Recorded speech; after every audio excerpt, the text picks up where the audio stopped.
Hain and Rhodes ton up to secure draw.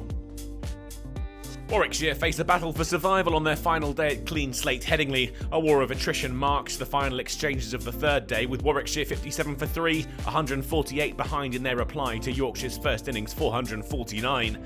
A fascinating fourth day lay in wait. Which would come out on top, Bears batters or the Yorkshire attack?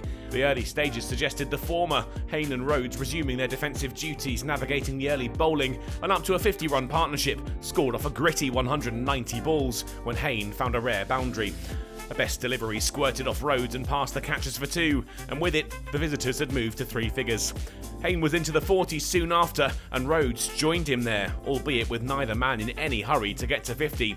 Hain would, but he was ever so lucky to do so. The edge evaded Duke behind the stumps, frustration from Bess, relief from the Bears' number 4.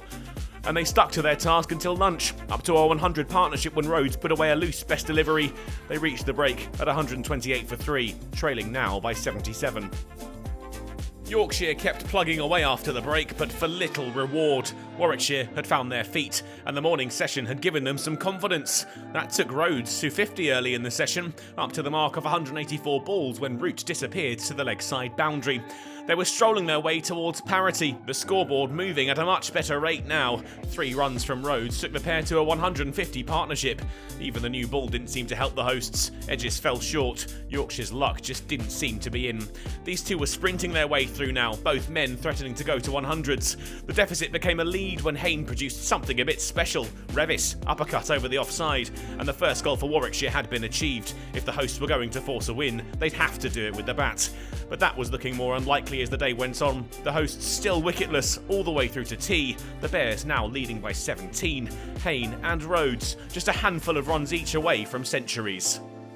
Hain, with another 4, took the fourth wicket pair to 200 runs off 549 balls after tea, and he was getting even closer to his century. He would reach it a few balls later with a little push for 2 runs, another great knock from Hain. And then, with the very next ball, Rhodes would bring up his 100 when he whipped his shot through extra cover for 2 more. Hain and Rhodes were not letting up. More from Hain took them to 250 runs. And with the score 252 for 3 and Rhodes blocking a Root delivery, the two sides decided enough was enough. Spoils shared. Hain and Rhodes with a masterclass of how to bat out the day. It had been close but no cigar from Yorkshire. Their opponents showed the resilience that took them to the title last year. T20 cricket will take both their attention for the foreseeable, but both return to LV County Championship action in June. A trip down south to Hampshire is next on the cards for Yorkshire, while Warwickshire host Lancashire at Edgbaston, both on the 12th of June.